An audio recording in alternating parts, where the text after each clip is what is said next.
Pasamos ahora a tratar las interpelaciones dirigidas al Gobierno. La primera la presenta el Grupo Parlamentario Popular al ministro de Presidencia, Justicia y Relaciones con las Cortes sobre el balance de las actuaciones del Gobierno que han provocado el deterioro democrático actual. Para su defensa tiene la palabra la señora Álvarez de Toledo Peralta Ramos por un tiempo de 12 minutos, cuando quiera.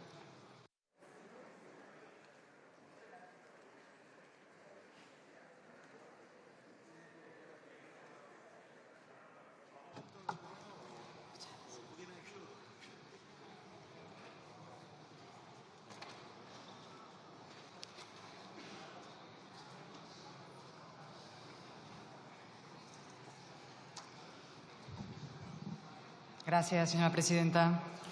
Señorías, no voy a interpelar al ministro.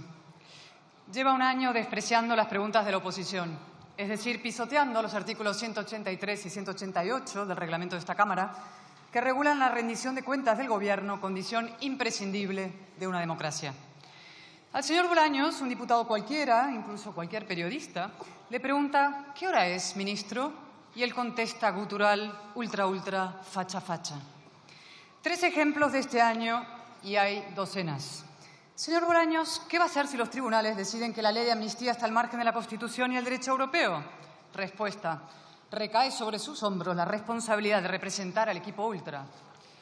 Señor Bolaños, ¿cuál es el conflicto entre España y Cataluña? Respuesta.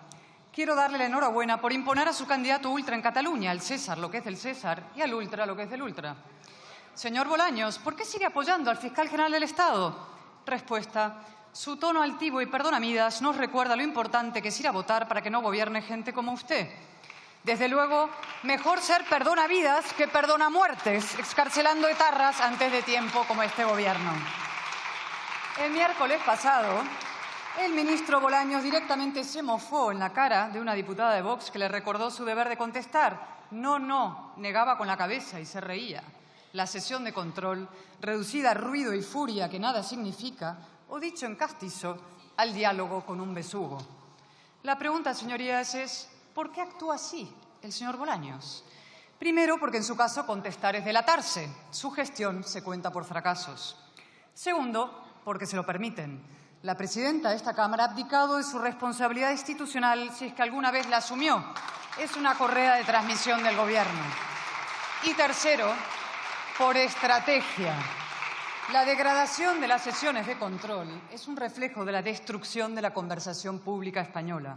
Y la destrucción de la conversación pública española es la consecuencia de una perversa decisión política. Desde aquel seminal no es no, toda la acción del señor Sánchez ha tenido como objetivo liquidar la alternancia democrática en España. En el altar de ese delirio cesarista lo ha sacrificado todo. La igualdad como bandera socialista, la verdad como valor, incluso como concepto, el prestigio de las instituciones, el consenso constitucional y hasta el suelo de valores morales comunes que toda nación necesita para aprobar reformas y avanzar. Sin ese suelo, sin conversación, no es que no sea posible consensuar nada, es que ni siquiera es posible discrepar. La realidad, señorías, es que España no tiene un gobierno en sentido estricto. Un gobierno mínimamente coherente, capaz de aprobar unos presupuestos sin la humillación de que un socio le suelte a otro esa vulgaridad tan nacionalista, muevan el culo. Lo que preside Sánchez es un proceso de incomunicación, de desconexión, de unos españoles con otros y de todos con la democracia. Y la prueba, en forma y fondo, es el señor Bolaños. Ha pasado un año de su nombramiento como ministro de Presidencia, Justicia y Relaciones con las Cortes y estamos en el último pleno de 2024. Es buen momento para hacer balance. Primer hito contra la alternancia, la amnistía. Un año después del pacto PSOE-Junts, el señor Bolaños sigue sin citar un solo precedente de un político que haya borrado los delitos de otros políticos a cambio del poder, es decir, de una amnistía con ánimo de lucro, porque no existe, claro. Y un año después, el señor Bolaños sigue sin explicar cómo una medida que el señor Sánchez había tachado en octubre del 22 como claramente fuera del ordenamiento constitucional español, de pronto se convirtió en impecablemente constitucional. De ilegal a legal con la misma ley vigente. De la noche a la mañana, literalmente, es el milagro del 23 de julio. El fruto de la conjunción estelar entre los 7 votos de un prófugo y la codicia oceánica de un hombre sin escrúpulos. lo que Torcuato Fernández Miranda habría llamado una maniobra torticera. ¿Y qué dice de esto el ministro gutural? Ultra. Bueno, y algo más. Me felicito a mí mismo. Sus señorías se acordarán, cómo olvidarlo, cuando se plantó en el patio del Congreso y proclamó: la amnistía será un referente mundial y marcará historia. ¡Qué farsa! Y sobre todo, ¡qué farsa fracasada! Ya es Navidad en Waterloo y la amnistía sigue sin aplicarse. El prófugo volvió a Barcelona, sí, pero para una charlotada estival. Ya soca aquí, ya no soca aquí. Un Houdini jodido. Sí, señorías, creíamos que los señores Bolaños y Boye, un presunto ministro de Justicia y un secuestrador condenado, habían redactado la ley de amnistía a 4 manos, pero resulta que la redactaron a 4 pies. No cubre la malversación y, por tanto, tampoco a Puigdemont. Así lo ha dicho el Supremo en 2 resoluciones contundentes. Así lo avalará, con toda probabilidad, la Sala de Apelaciones. Y, ojo, así lo confirmará también, yo estoy democráticamente convencida, el Tribunal Constitucional.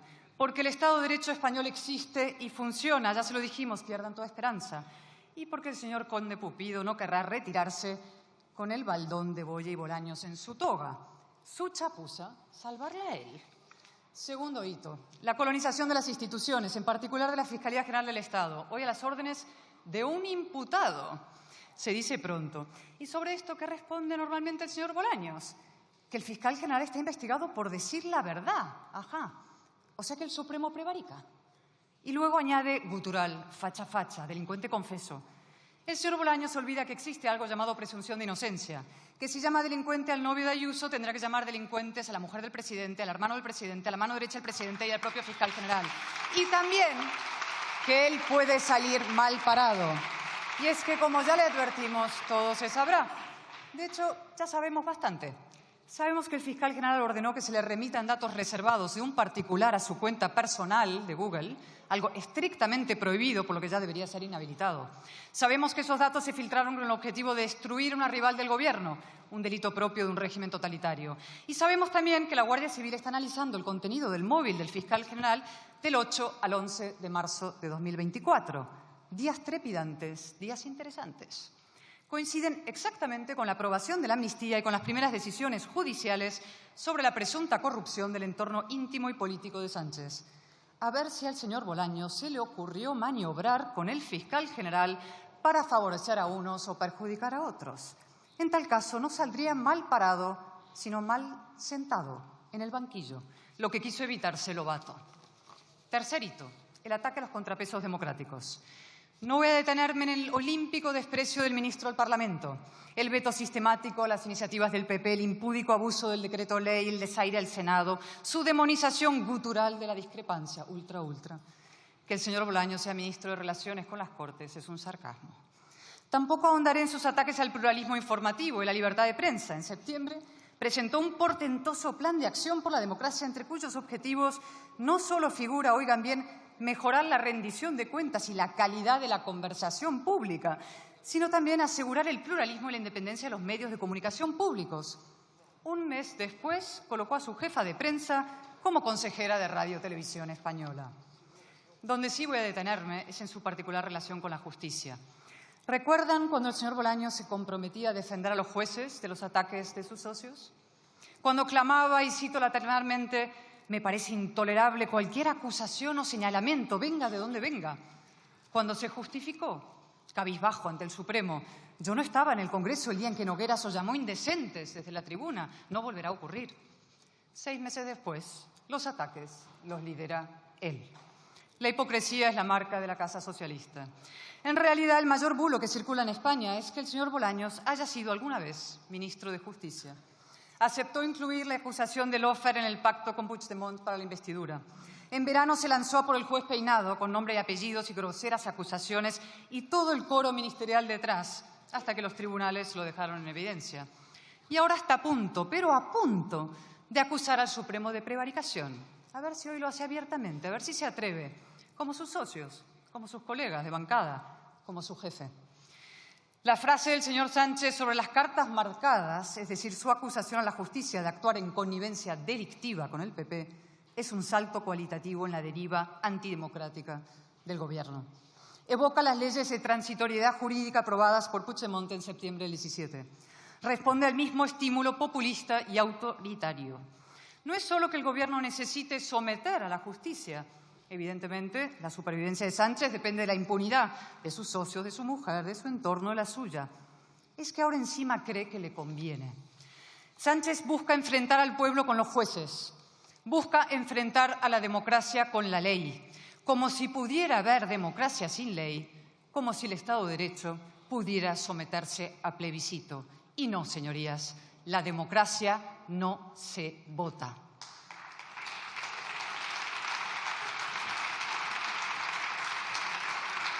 ¿Y el señor Bolaños? Nada, se ha quedado sin coartada. Años deslegitimando al Consejo General del Poder Judicial, insultando a sus miembros, diciendo que son peones del PP porque denuncian los ataques del Gobierno. A ver cómo explica ahora el comunicado de la magistrada Perelló. ¿Dirá que los jueces no han completado la transición? Esa última genialidad salida de Moncloa. ¿La llamará gutural ultra? Cuarto y último hito, Franco.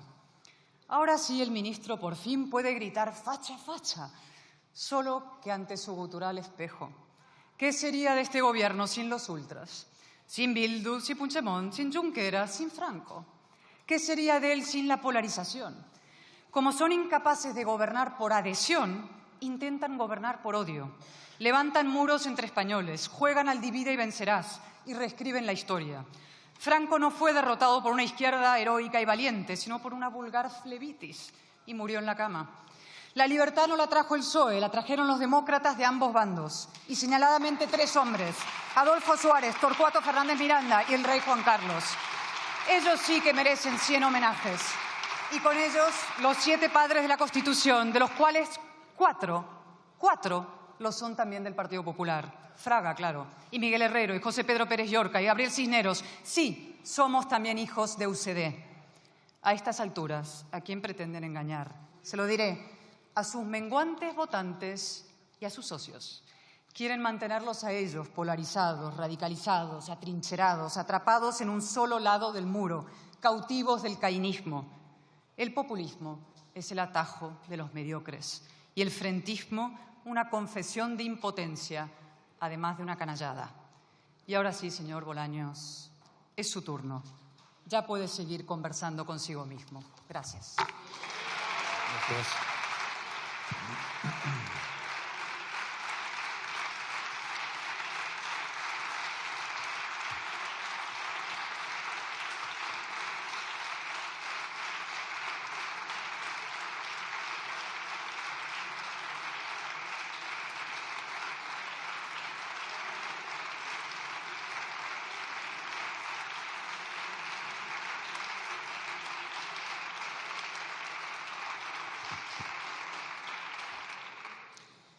A continuación tiene la palabra en nombre del Gobierno el señor ministro de la Presidencia, Justicia y Relaciones con las Cortes.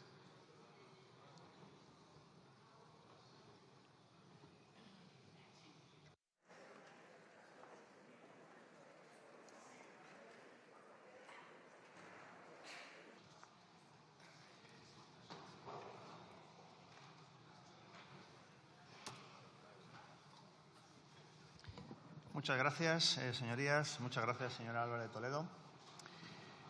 La eché de menos la semana pasada, que no me formuló ni pregunta ni interpelación. Pensé que la tenía castigada el señor Tellado. Y, señor Tellado, si usted impide que la señora Álvarez de Toledo me pregunte, no se lo perdonaré jamás. Parafraseando a la propia Álvarez de Toledo.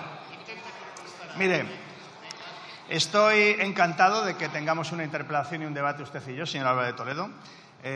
Me gustaría que algún día tuviéramos un debate en el que no leyera usted todo, de principio a fin. Que fuera un debate sin papeles, donde podamos confrontar ideas, confrontar modelos, y no venga usted a leernos un discurso que podrá haber preparado usted o cualquiera de sus colaboradores. Pero, en todo caso, encantado de haber tenido este debate. Quiero empezar poniendo en contexto, porque me parece importante, quién es Álvarez de Toledo. Creo que el diario de sesiones debe reflejarse y quiero que los ciudadanos también lo conozcan.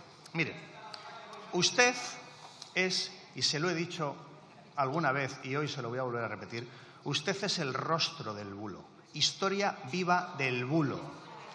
Desde el año 2004, después del atentado del 11 de marzo, hasta el año 2006, usted colaboraba con un periódico de difusión nacional, donde escribió usted 146 artículos propagando el peor bulo y el más doloroso de todos los que ha sufrido la democracia española, que es el bulo del 11M. 146 artículos, algunos de los cuales he tenido oportunidad de leerle desde mi escaño, 146 artículos propagando el bulo de ETA, de Marruecos, de las fuerzas y cuerpos de seguridad del Estado, del CNI, y no reconociendo cuál fue la autoría de ese atentado. Y eso lo hizo usted del año 2004 al 2006. Por tanto, usted es historia viva del bulo. Y que el Partido Popular la mantenga como diputada, lo único que quiere decir es que el Partido Popular lleva la mentira y el bulo en el ADN. Porque si no, usted no podría ser diputada de un grupo parlamentario que no puede sentirse orgulloso de haber propagado el peor bulo, el más doloroso de la historia de nuestra democracia, que fue el del 11 de marzo. Se ve que usted, del año 2004 al 2006, propagó el bulo con eficacia. Porque ¿qué hizo en 2006 el Partido Popular? Ficharla a usted como jefa de gabinete del secretario general del Partido Popular. Es decir, primero propagó el bulo y luego se encargó desde el Partido Popular a generar el bulo. Y eso lo que hizo usted fue desde el año 2006 al año 2008 como jefa de gabinete del secretario general del Partido Popular. Insisto, propaga el bulo desde las páginas de un periódico nacional y luego genera el bulo y se intenta beneficiar del bulo y de la mentira, la peor mentira de la democracia española desde el año 6 al 8, desde Génova 13, sede nacional del bulo en nuestro país. Y usted, el rostro del bulo en la sala de máquinas de la mentira y del bulo. Se ve que usted del año 6 al año 8 tampoco lo hizo mal, porque en el 8 la premia al Partido Popular por ser protagonista en el bulo. Y la premia al Partido Popular en el año 2008 y la hace diputada en estas Cortes y en este Congreso. Pero no diputada rasa, no, fue usted portavoz adjunta del Grupo Parlamentario Popular en el año 2008. Es decir, y es la categoría que me gustaría dejar bien clara esta mañana, una persona que propaga el bulo, que miente en el momento más doloroso para nuestro país de la democracia, el Partido Popular la ficha para la sala de máquinas en Génova 13 y después la hace portavoz adjunto en el Partido Popular y en el Grupo Parlamentario Popular. Es decir, solo se explica su promoción cuando el Partido Popular es el beneficiario y el protector del peor bulo en la historia de nuestra democracia, que fue el del 11 de marzo de 2004, que usted propagó mezclando a ETA, a Marruecos, al Partido Socialista, al CNI, a la Policía Nacional y a la Guardia Civil con ese atentado terrorista yihadista. Le reto, señor Álvarez de Toledo, a que suba a esta tribuna y diga: mentí, me equivoqué y aquello que dije desde las páginas de un periódico y luego desde Génova 13 era el peor bulo de la democracia. Solo en ese momento usted podría subir a esta tribuna a hablar de bulos y de mentiras, porque es usted la cara visible de la mentira en esta Cámara.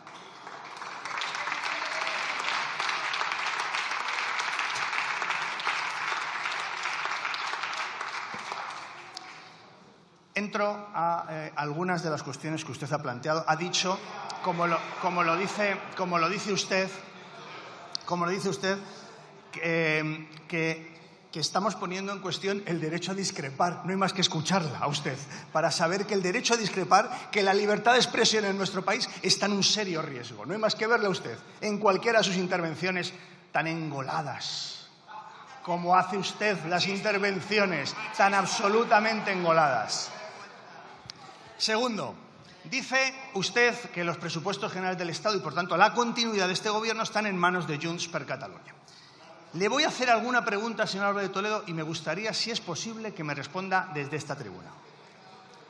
¿Usted sabe qué ofreció el Partido Popular a Junts para conseguir la investidura del señor Feijóo? ¿A usted se lo han contado? ¿Le han contado alguna reunión que se celebró entre dirigentes del Partido Popular y Junts en Bruselas? ¿Le han contado qué estaba dispuesto a dar el Partido Popular a Junts para conseguir que el señor Feijóo fuera presidente del Gobierno? Es bien sencillo. Suba usted y diga: pues no, no me lo contaron. Bien. Pero si se lo contaron, ¿usted qué opina? Y, por cierto, después de tantos meses acusando ustedes a Junts per Catalunya de la trama rusa, de ser terroristas, ¿qué opina usted de las declaraciones bien recientes de dirigentes de su partido, como la señora Cuca Gamarra, el señor González Pons, el presidente de Andalucía, el señor Moreno Bonilla? ¿Qué opina usted de esas declaraciones donde se dice que hay que colaborar y que hay que trabajar con una fuerza perfectamente democrática como es Junts? ¿Eran terroristas o es una fuerza perfectamente democrática? ¿Está usted a favor de lo que le ofreció el Partido Popular a Junts para conseguir la investidura del señor Feijóo o no? Porque, mire, usted se ha quedado como la última mohicana ultra del Partido Popular, defendiendo banderas que ya no defiende ni el Partido Popular. Ni el Partido Popular. Y sí, ultra. Usted pertenece a la internacional ultra con los líderes ultraderechistas del mundo. Usted pertenece a esa internacional ultra.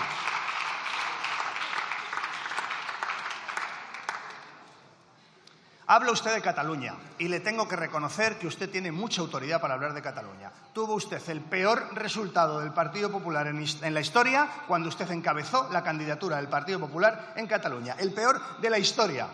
Yo, fíjese, desde mi escaño le animaba que fuera usted candidata a la Generalitat de Cataluña en las elecciones catalanas. Finalmente lo fue otro dirigente de su partido, pero yo le animaba porque yo a usted la veo, oiga, que usted se adapta y concuerda y entiende mucho a Cataluña. Por eso fue diputado usted por Barcelona y tuvo el resultado que tuvo, el peor de la historia. Y, sin embargo, sigue hablando de Cataluña. Pues mire, estoy encantado de que hablemos de Cataluña. Mi duda es cuánto va a tardar el Partido Popular en decir que la normalización en Cataluña fue gracias a ellos. Esa es mi duda. Como ahora con el fin de ETA.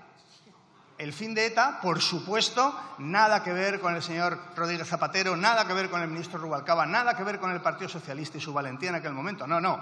El fin de ETA es gracias al Partido Popular. Si es que es cuestión de tiempo, si es que el patrón del PP es siempre el mismo. ¿Cuánto van a tardar ustedes en decir que la normalización en Cataluña fue gracias al Partido Popular? Si lo van a decir, pues adelántelo, dígalo usted en esta tribuna. Gracias a mí se ha normalizado en Cataluña, que yo entiendo mucho al pueblo de Cataluña. Si es que usted ha sido diputada por Cataluña, honor que yo no he tenido nunca en mi vida. Fíjese, que hablemos de Cataluña. ¿Sabe usted que el presidente de la Generalitat de Cataluña en este momento es un socialista constitucionalista como Salvador Illa? ¿Me puede usted también desde la tribuna, en su turno de réplica, explicar en qué quedó aquello de que íbamos a hacer a Puigdemont president con los votos del PSC? ¿Cómo está esa historia, señor Álvarez de Toledo? Otra mentira más, una más, la enésima, por orden alfabético en el listín telefónico de las mentiras del Partido Popular. ¿Cómo está ese asunto? ¿No iba el PSC a apoyar al señor Puigdemont como president? ¿Nos lo puede usted explicar? También agradeceré sus disculpas, porque esa mentira la repitió usted con bastante frecuencia. Bueno, pues la realidad es que hoy en Cataluña hay normalización política, social e institucional, que hoy las fuerzas políticas catalanas hacen política dentro de la ley y dentro de la Constitución.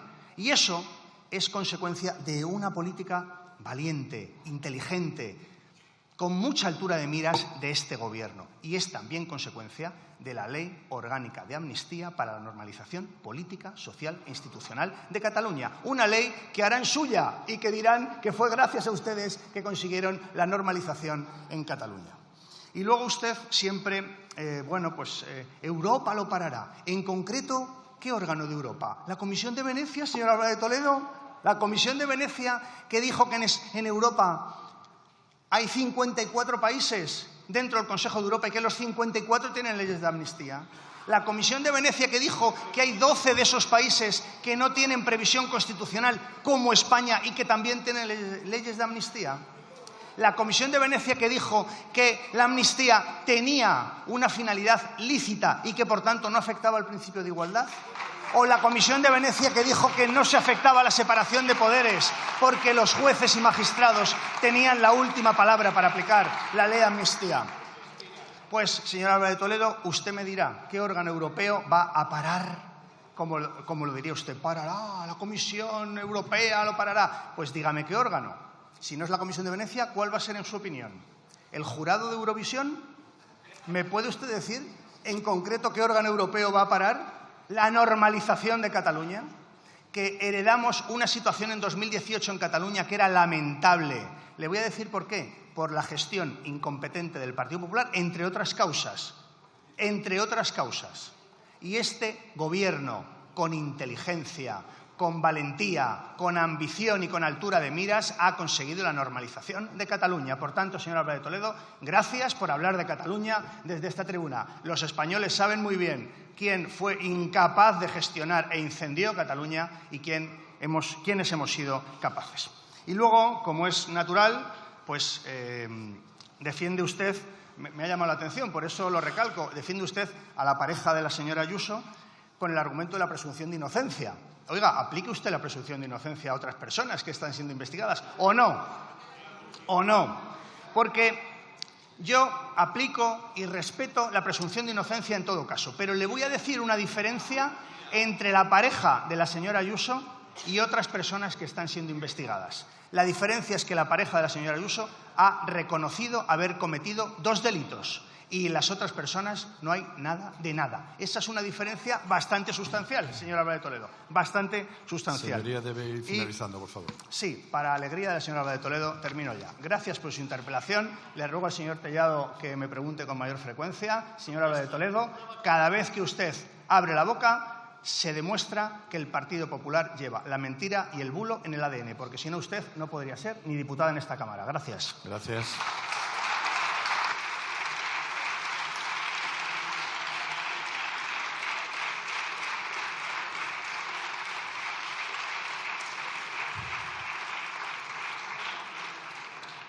Tiene la palabra la señora Álvarez de Toledo.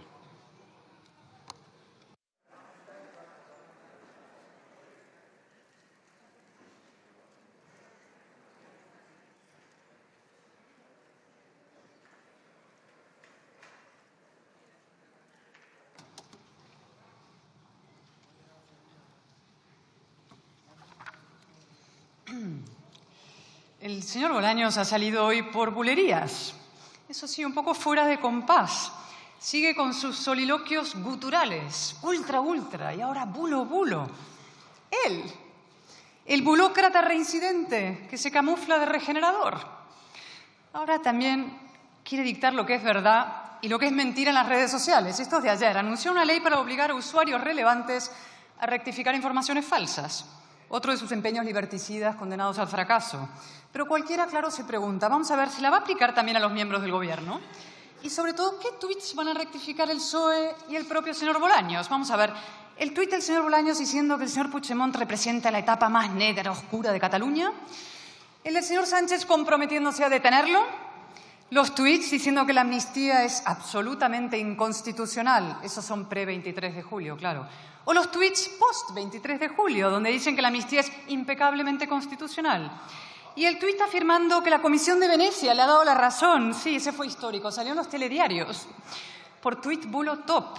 La Comisión de Venecia, que habla de lo virulentamente divisiva que es la amnistía, que dice que fue redactada de urgencia y mal, sin el ámbito temporal, y que era una autoamnistía, esa misma. O el tuit del PSOE afirmando rotundo que Sánchez no ha cruzado jamás una palabra con Aldama. Y el que decía que tampoco pisó Ferraz, con ese que hacen. Y los 9 tuits, cada uno con una versión distinta, todas falsas, del viaje de Delcy a Barajas. Decía ya el señor Bolaños en otro tuit, se acabó la fiesta. Sí, la suya. Otra reflexión que también se me quedó en el tintero. El Gobierno va a conmemorar la muerte del dictador Franco en la cama como una gesta heroica de la izquierda, lo he dicho, sí. ¿Y no es capaz de llamar dictador a Maduro? No digo ya que reconozcan la victoria de las fuerzas democráticas, que lo llamen dictador, a un criminal que está reprimiendo salvajemente a su pueblo, que tortura a niños y a mujeres embarazadas, según denuncian la ONU y Amnistía Internacional, que tiene 1.900 presos políticos, 16 de ellos españoles. ¿En serio, señorías? Duros, como decimos siempre, implacables con los dictadores muertos, blanditos con los dictadores vivos. Y el peor de todos, el señor Zapatero. Lo pasean por el Congreso Federal del Partido Socialista. No solo eso, lo mandan de emisario a Suiza a ver si engaña más y mejor a Puigdemont. Un derecho a decidir por aquí, una confederación por allá. Preguntado por la brutal represión en Venezuela, contestó, es que Maduro ha ganado muchas elecciones y pretenden darnos lecciones morales contra las dictaduras. Qué colosal cinismo y qué infinita vergüenza. Y ya para acabar, un último mensaje. A los españoles que quieren serlo, es decir, a la inmensa mayoría. La transición fue sobre todo una conversación entre los distintos. Esa conversación fue posible gracias a la inteligencia y a la buena voluntad. Sin estudios, sin conocimiento, sin rigor, sin respeto a la palabra y a los hechos, sin un pensamiento profundo, sin una visión de largo plazo, la política se envilece y la democracia caduca. Sin inteligencia no hay acuerdo, solo el enfrentamiento gutural y sectario que nuestra Constitución derogó. El Gobierno ha hecho lo imposible por socavar el suelo de valores que nos unen. Ha sustituido la buena voluntad de los constituyentes por una mala fe destituyente. Y, sin embargo, el suelo español sigue firme. La inmensa mayoría de los españoles coincidimos en lo esencial, la libertad, la igualdad, la nación. Y también en que hay una serie de cosas que no se hacen. No porque estén legalmente prohibidas, sino porque son moralmente inaceptables. No se borran los delitos de otros políticos a cambio del poder.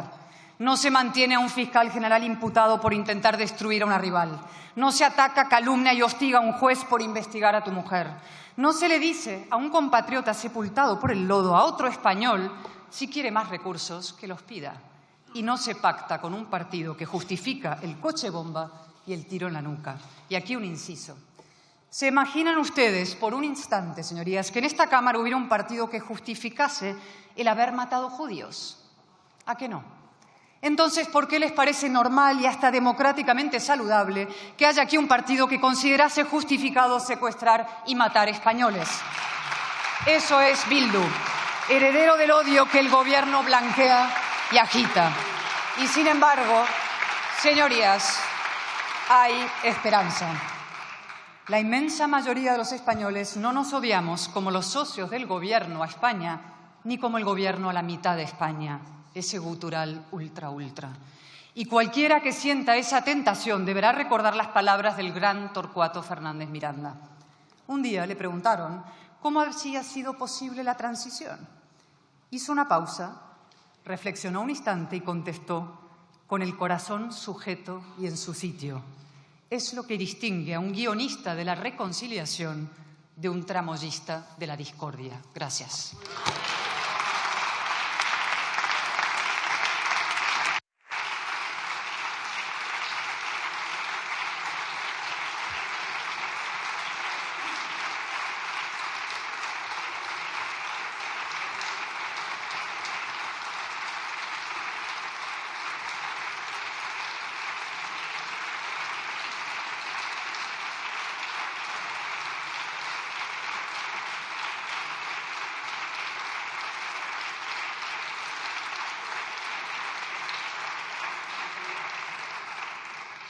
Tiene la palabra para concluir el debate el señor ministro de la Presidencia, Relaciones con las Cortes y Justicia.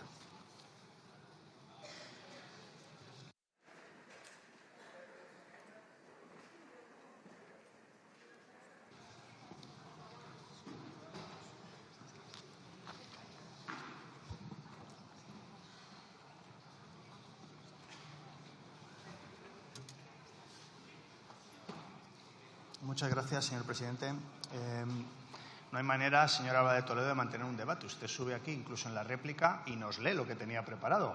Oiga, esto es un parlamento y ese prefijo pues quiere decir que hay que hablar y hay que improvisar y hay que decir algo que no traiga uno escrito de casa, señor Álvarez de Toledo. Yo intento adaptarme a lo que usted dice y así lo voy a hacer, pero, en fin, para el siguiente debate, si quiere usted, sin papeles, usted y yo. Esa es la propuesta que le hago. Mire, tiene usted una opinión crítica con la ley reguladora del derecho a la rectificación que ayer aprobó el Consejo de Ministros en primera vuelta. No nos puede sorprender, o con la verdad o con el bulo. ¿Dónde está usted?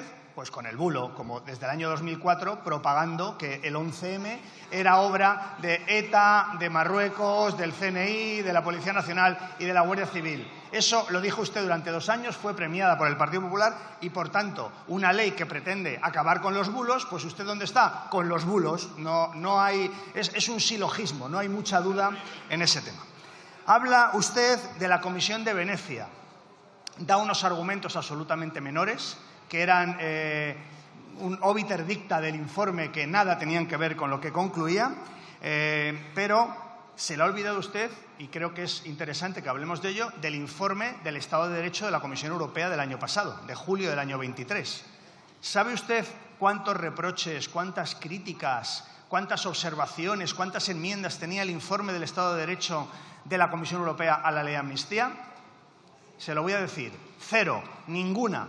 Ninguna. Por tanto, señor Álvarez de Toledo, cuando se engole usted y diga que Europa acabará con la amnistía, recuerde que es mentira, que es falso, que es un bulo, que es la historia de su vida, pero también en esto está usted mintiendo. Porque ni la Comisión de Venecia ni la Comisión Europea han puesto problema a la aplicación y a la aprobación de la ley de amnistía. Tampoco le gusta a usted que se vaya a conmemorar que en España hace 50 años murió un dictador, un criminal, un ladrón, y que desde hace 50 años en España podemos vivir con libertad.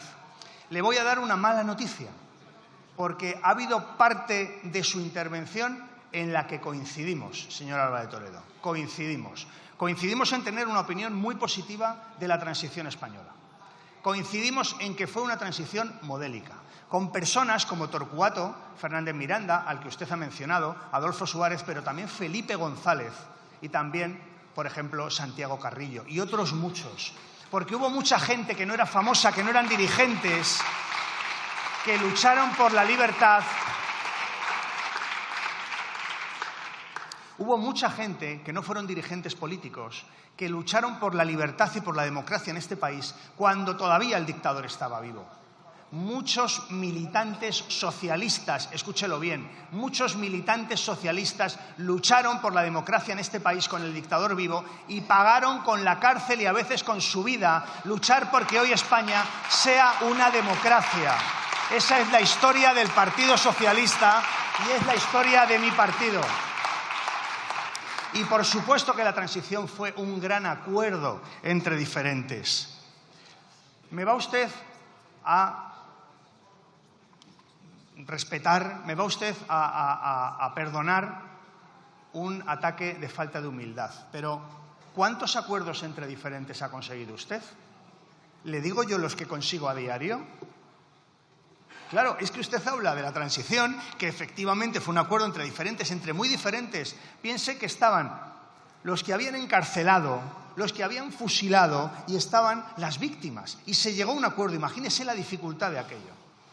Bueno, yo sigo pensando que España se construye con acuerdos entre diferentes. Y lo hago todos los días en mi condición de ministro de Relaciones con las Cortes. Y por eso le pregunto, tendremos más debates, el señor Tellado no la castigará.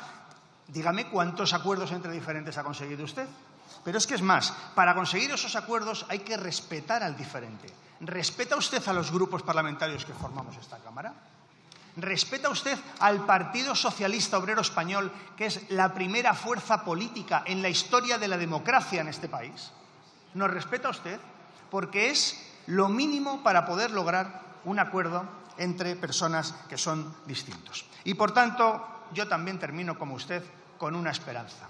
Con la esperanza de que el Partido Popular deje el extremismo, deje el discurso ultra, deje los bulos, deje a un lado todo lo que usted significa, señora Álvarez de Toledo. Muchas gracias.